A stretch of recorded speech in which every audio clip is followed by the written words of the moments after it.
न बटर, न चीनी, न सोडा और ना ही अवन। आज हम घर पर बहुत ही आसानी से उपलब्ध सामान से गेहूं के आटे के बहुत ही टेस्टी और क्रिस्पी आटे के बिस्किट तैयार करेंगे, जो बाजार के बिस्किट से कहीं ज्यादा टेस्टी है। और इसे खाने के बाद तो ना आप जिंदगी भर बाहर के बिस्किट नहीं खाएंगे, ये 100% गारंटी है। और इसे 2 महीने तक आप स्टोर करके भी रख सकते हैं। तो अंत तक जुड़े रहिएगा। चलिए फटाफट से बनाते हैं। बिना चीनी की मीठी हेल्दी बिस्किट बना रहे हैं, तो चलिए रेसिपी की शुरुआत मिठास से ही करते हैं। तो मिठास के लिए हम इस्तेमाल करेंगे ये धागे वाली मिश्री। इसके बहुत बड़े बड़े पीसेस होते हैं, इसमें से धागे मैंने निकाल लिए हैं, तोड़ तोड़ के इनको छोटे टुकड़ों में तोड़ दिया है। और ये एक पीस मैंने धागे के साथ में रहने दिया था ताकि मैं आपको दिखा सकूं। ये देखिए, इस तरीके का धागा इसमें लगा होता है, धागे में बंधी होती है ये मिश्री। और इन धागों को हमको इस तरीके से निकाल लेना है। तो इनको टुकड़ों में तोड़ते जाएंगे तो धागे अपने आप निकलते चले जाते हैं। और छोटे टुकड़ों में तोड़ने के बाद में इसको हम क्या करेंगे, एक ग्राइंडिंग जार लेंगे यहाँ पर। और इसमें इस मिश्री के दानों को डाल देंगे। तो ये बहुत हेल्दी वर्जन होता है।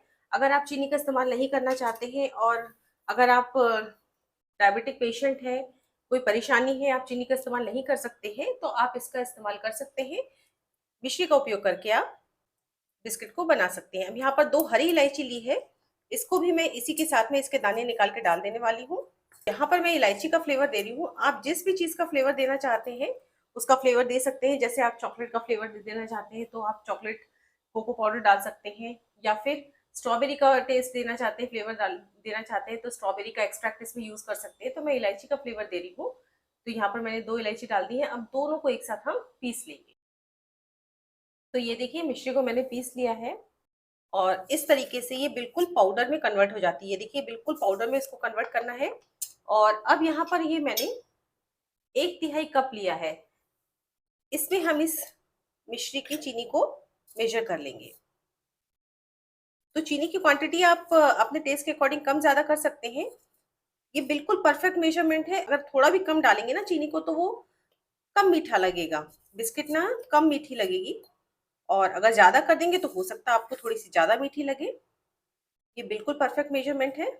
और आप चाहे तो अपने टेस्ट के अकॉर्डिंग इस मिठास को कम ज्यादा कर सकते हैं, उससे कोई फर्क नहीं पड़ेगा। तो ये देखिए, ये मैंने ये 1/3 कप मेजर कर ली है। अब यहाँ पर एक बोल लेंगे और इसमें ये 1/3 कप चीनी को हम डाल देंगे।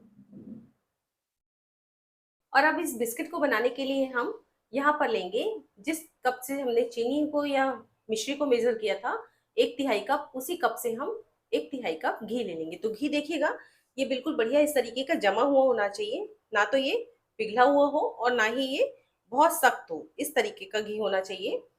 यहाँ पर हम बटर का इस्तेमाल नहीं कर रहे हैं। देखिए, घर में घी सभी के आसानी से मिल जाता है। तो जो चीजें घर पे आसानी से मिल जाए उसी चीज का हम इस्तेमाल करेंगे।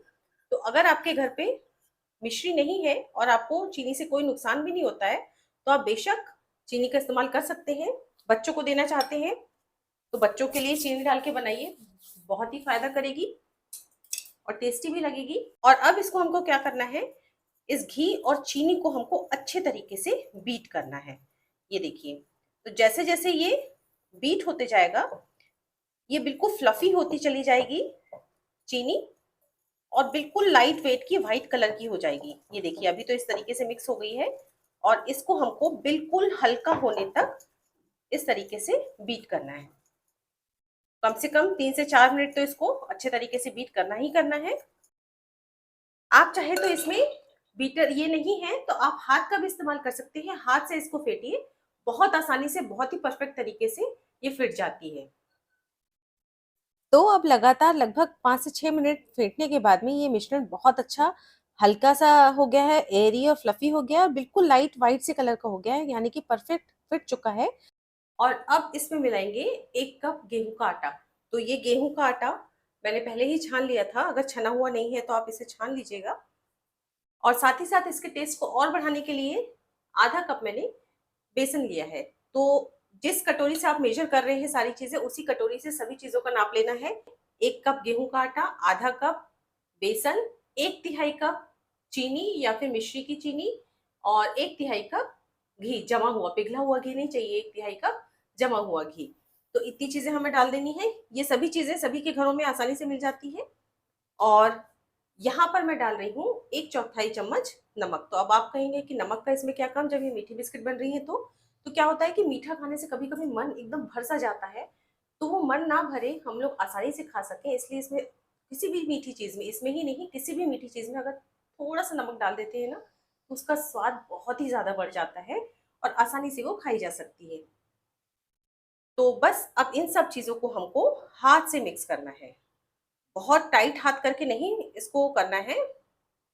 और ध्यान दीजिएगा कि इसमें ना हमें दूध डालना है, ना पानी डालना है। तो अगर आपको लगे कि ये मिश्रण टाइट हो रहा है, अच्छे से बंध नहीं रहा है, तो इसमें दूध डाल दें कि पानी डाल दें, तो वो सब कुछ भी नहीं डालना है। इसको इसी घी और शक्कर के मिश्रण में हमको लगाना है। तो क्या होता है कि ये जो चीनी होती है, ये जो मिश्री की चीनी है, ये बहुत आसानी से हल्का-सा पानी छोड़ती है, नम हो जाती है, मॉइस्ट हो जाती है, जिससे कि ये देखिए ये आटा बहुत बढ़िया तरीके से बंधने लगता है। तो ध्यान रखिएगा भई इसमें दूध पानी बिल्कुल भी नहीं डालना है और इसको इस तरीके से हम मारते चले जाएँगे। ये देखिए धीरे-धीरे करके ये बंधना शुरू हो जाएगा। जैसे-जैसे चीनी जो है वो हल्की-सी मेल्ट होना स्टार्ट होगी, ये इस तरीके से बंधने लगेगा। तो ये देखिए बहुत ही बढ़िया सा इसका डो लग चुका है। इसमें हमने पानी दूध किसी का भी इस्तेमाल नहीं किया है और आप देख पा रहे हैं बिल्कुल सॉफ्ट सा डो लगा है।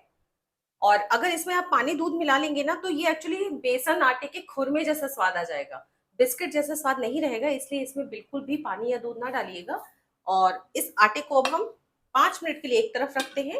वैसे तो रेस्ट की जरूरत नहीं है, पर हम थोड़ी सी तैयारी और कर लेते हैं।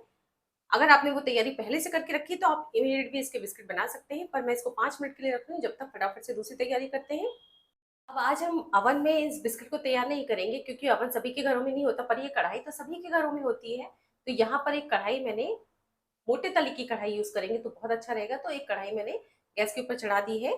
गैस को ऑन कर देंगे, हाई फ्लेम पर अभी हम ऑन करेंगे। और उसके बाद बहुत लोगों को ये प्रॉब्लम रहती है कि हम अगर इसमें नीचे नमक डालते हैं, जैसे केक की कई रेसिपीज मैंने दी हैं, तो केक जब हम कढ़ाई में बनाते हैं तो नीचे जब हम रेत या नमक डालते हैं तो नमक का जो स्वाद होता है वो चीज़ों में आ जाता है, मतलब केक में हल्का-सा नमक का फ्लेवर आ जाता है। तो उस चीज़ से बचने के लिए आज हम कुछ भी नहीं डालेंगे इस कढ़ाई में।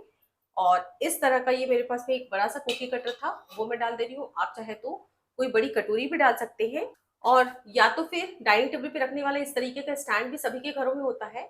ये स्टैंड भी आप रख सकते हैं इसकी जगह पे। और फ्लेम हाई ही रखना है और इसको हमको प्री हीट करना पड़ेगा। तो इस तरीके का थोड़ा ऊंचा सा ढक्कन हम लेंगे जो कि उस कढ़ाई पे फिट आ जाए। ये देखिए इस तरीके से ये कढ़ाई पे फिट आ गया है और इसको अब हम लगभग 5 से 7 मिनट तक बहुत अच्छे तरीके से प्री हीट कर लेंगे। अब देखिए ये बिस्किट बनाने के लिए मैंने यहाँ पर एक थाली ली है। आप कोई भी प्लेट भी यूज कर सकते हैं और इसमें हम लगाएंगे ये एल्यूमिनियम का फॉइल। इसको आप आसानी से लगा सकते हैं। और अगर ये नहीं यूज करना चाहते हैं तो नीचे आप क्या करिए, बटर या घी लगा दीजिए प्लेट में, जिससे कि कुकीज को बहुत आसान तरीके से डिमोल्ड किया जा सके। तो मैं तो ये फॉइल लगा दे रही हूँ, आप चाहे तो घी का भी इस्तेमाल कर सकते हैं। ये देखिए इसको मैंने लगा दिया है इस तरीके से। तो ये भी एक तैयारी हो गई। अब चलिए फटाफट से हम बिस्किट बनाते हैं। तो अब देखिए इस आटे को हम निकालेंगे और अब इसकी फटाफट से हम बिस्किट तैयार करेंगे। तो बिस्किट बिल्कुल सेम साइज की हो, इसके लिए कोई भी एक स्पून मेजरमेंट के लिए फिक्स कर लीजिए और इसमें इस तरीके से मटेरियल को भरते चले जाइए। तो ये छोटे छोटे से हाफ सर्कल्स बन जाएंगे। तो इससे होता क्या है कि सारी बिस्किट्स हमारी लगभग लगभग सेम साइज की बनकर तैयार होती हैं। तो यहाँ पर मैं आपको 4 से 5 पेड़े बना के दिखा दूंगी। इस तरीके से मैंने एक 1 टेबल स्पून सेट कर ली है। आप कोई करछल भी सेट कर सकते हैं, जितनी बड़ी बिस्किट बनानी है उस हिसाब से आप कोई भी स्पून सेट कर लीजिए। तो ये देखिए मैंने इसके गोले बना लिए हैं 3 से 4। और अब मैं आपको दिखाती हूँ कि इसकी बिस्किट कैसे बनाना है। बहुत ही आसान है। इसको हम हाथ में इस तरीके से अच्छे तरीके से मसल लेंगे और उसके बाद इसको मैंने चकले के ऊपर रखा और हाथों से इसको हम फैला लेंगे। तो बहुत नरम आटा है, बहुत आसानी से फैल जाता है। और इसको बिस्किट की साइज का मैंने इस तरीके से गोल आकार दे दिया है।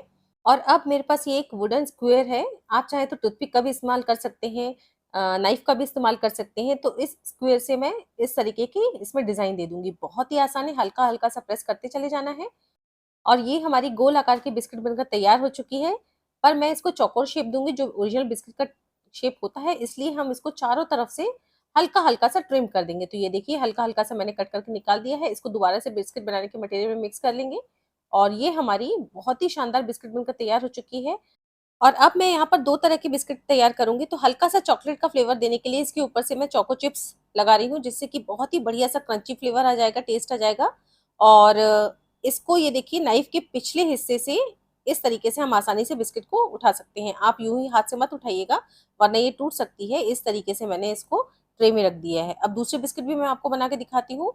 दूसरी जो हमने लोई बनाई थी उसको लिया, अब इसको हाथ में ही देखिए मैंने फैला लिया है। बहुत ही आसान है, आपको चकले की भी ज़रूरत नहीं है। और नाइफ का पिछला हिस्सा हम लेंगे, दूसरा हिस्सा जो कि शार्प नहीं होता है, उसी से हाथ में डिज़ाइन दे देना है। तो ध्यान रखिएगा, बहुत तेज़ी से मत दबाइएगा वरना हाथ में लग सकता है। और ये देखिए कितनी आसानी से इसमें डिज़ाइन बन चुकी है। और इसमें भी सेम हम साइड्स को ट्रिम कर देंगे। आप चाहें तो बिल्कुल ये गोल आकार का भी शेप दे सकते हैं, गोल आकार की भी बिस्किट होती है, इसको ट्रिम करने की ज़रूरत नहीं है। पर मैं इसको चौकोर शेप दे रही हूँ, इसलिए मैंने साइड से इसको ट्रिम कर दिया है। और ये देखिए हमारी शानदार चौकोर बिस्किट बनकर तैयार हो चुकी है। ऊपर से चोको चिप्स लगा लिए हैं। अब हाथ को एकदम टाइट करेंगे और नाइफ के पिछले हिस्से से ये देखिए बहुत आसानी से इसको निकाला जा सकता है। इसको ट्रे में रख दिया मैंने। और अब दूसरे फ्लेवर की भी मैं आपको बिस्किट बनाना बता रही हूँ कि इसको मैंने चकले पे फैला लिया है। वुडन स्क्वायर से इसमें डिज़ाइन दे देंगे। बहुत ही फटाफट से बनकर तैयार होती है, साइड्स को ट्रिम कर लेंगे। और यहाँ पर मैं नट्स का फ्लेवर दे रही हूँ। तो मैंने पिस्ता और बादाम बारीक चॉप करके रखे हैं, ऊपर से इसमें पिस्ता और बादाम लगा देंगे। तो ये भी एक तरीके की बिस्किट बन गई। आप चाहें तो शक्कर के दाने भी लगा सकते हैं, जो भी फ्लेवर देना चाहते हैं आप उस फ्लेवर को दे सकते हैं। इसको भी चाकू के पिछले हिस्से से मैंने डिमोल्ड किया और इस तरीके से ये देखिए सारी बिस्किट्स मैंने तैयार कर ली हैं। और अब यहाँ पर इसमें खूब अच्छा सा कलर देने के लिए थोड़ा सा दूध लिया है मैंने 2 चम्मच, इसमें थोड़ी सी चीनी मिलाई है, चीनी नहीं एक्चुअली मिश्री का पाउडर मिलाया है। और 2 में तो मैंने चोको चिप्स लगा लिए थे, तो चोको चिप्स आप बाद में लगाइएगा, पहले इसको दूध से अच्छे तरीके से कवर करना है हमको सारी बिस्किट्स को। तो ब्रश कर दिया मैंने दूध का सभी जगह, जिससे कि बहुत बढ़िया सा कलर आ जाएगा। इसके बाद इसके ऊपर जो भी आपको नट्स लगाना है, चोको चिप्स लगाना है वो लगा लेंगे। तो दोनों ट्रे में मैंने दूध लगाने के बाद नट्स और चोको चिप्स लगा लिए हैं। अब ये जो नट्स वाली जो ट्रे है इसको हम बाद में बेक करेंगे, इसको हम ढक के रख देंगे। और चोको चिप्स वाली ट्रे को हम पहले बेक करेंगे। तो ये देखिए ये हमारी बनकर तैयार हो चुकी है, इसको हम बेक करते हैं। इसके लिए यहाँ पर जो हमने कढ़ाई अवन तैयार रखा था, 10 मिनट में अच्छे तरीके से प्रीहीट हो चुका हाई फ्लेम पर। अब फ्लेम को बिल्कुल लो रख देना है और फटाफट से ट्रे को रखना है और फटाफट से ढक्कन भी लगाना है, वरना जो इसमें हमने टेम्परेचर मेंटेन किया था हाई फ्लेम पर वो कम हो जाएगा तो बिस्किट अच्छे नहीं बनेंगे। तो इसलिए मैंने ढक्कन को ढक दिया है और बिल्कुल लो फ्लेम पे 20 मिनट तक इसको बेक करना है। तो जल्दीबाजी बिल्कुल मत करिएगा और अगर 20 मिनट में नहीं बेक होते हैं तो आप चेक कर लीजिएगा, 20 मिनट के पहले पर चेक मत कीजिएगा। और देखिए बेक होने का समय बिस्किट की मोटाई पर डिपेंड करता है, अगर ज़्यादा मोटी है तो बेक होने में ज़्यादा समय लगेगा और पतली है तो फटाफट से बेक हो जाएंगी। तो लगभग 20 मिनट मैंने इसको बेक कर लिया है। और ढक्कन खोल के देखते हैं। तो ये देखिए ढक्कन मैंने इसका हटाया और ये देखिए हमारी शानदार बिस्किट्स बनकर तैयार हो चुकी हैं। ये बिस्किट बहुत अच्छे कलर की आ चुकी हैं। अब इसको दोबारा और ज़्यादा बेक नहीं करेंगे हम, इसको ठंडा होने के लिए रखेंगे। और जब तक हमारा अवन अभी गर्म ही है, इसमें फटाफट से हम दूसरी ट्रे रख देंगे नट्स वाली और ढक्कन को लगा देंगे। इसको भी हम 20 मिनट तक बेक कर लेंगे। तो देख ध्यान दीजिएगा कि अगर मोटी बिस्किट है तो ज़्यादा समय तक बेक कीजिएगा। ये वाली ट्रे ठंडी हो चुकी है, ये आसानी से बिस्किट बाहर निकल के आ जाती है क्योंकि हमने फॉइल लगाया है। देखिए कितनी शानदार बिस्किट बनकर तैयार हुई है। इनको हम एक रैक के ऊपर ठंडा होने के लिए रख देंगे, जिससे कि दोनों तरफ हवा लग सके, फटाफट से ये ठंडी हो, पसीजे नहीं। आप किसी भी जाली में रख सकते हैं। तब तक ये हमारी दूसरी ट्रे भी बेक हो चुकी है, ये भी बहुत शानदार बेक हुई है। तो मेरी बिस्किट बहुत ज़्यादा मोटी नहीं थी, इसलिए 20 मिनट में बढ़िया परफेक्ट तरीके से बेक हो चुकी हैं। बिल्कुल लो फ्लेम पे बेक करना है, ये भी ध्यान दीजिएगा। ये हमारी शानदार बिल्कुल मार्केट स्टाइल या बाजार से भी अच्छी बिस्किट बनकर तैयार हो चुकी है। मैं आपको तोड़ के भी दिखाती हूँ, बहुत ही खस्ता बनी है और बहुत ज़बरदस्त स्वाद आया है। हेल्दी भी है क्योंकि हमने शुगर का उपयोग नहीं किया है। तो दोस्तों अगर आज की ये बहुत ही हेल्दी और बहुत शानदार टेस्टी रेसिपी आपको अच्छी लगी हो तो लाइक ज़रूर कीजिएगा। साथ में अगर आपको मेरी रेसिपीज़ पसंद आ रही हैं तो चैनल को सब्सक्राइब भी ज़रूर से कर लीजिएगा। तो फिर मिलते हैं मेरी एक अगली और नई रेसिपी के साथ, तब तक के लिए बाय बाय।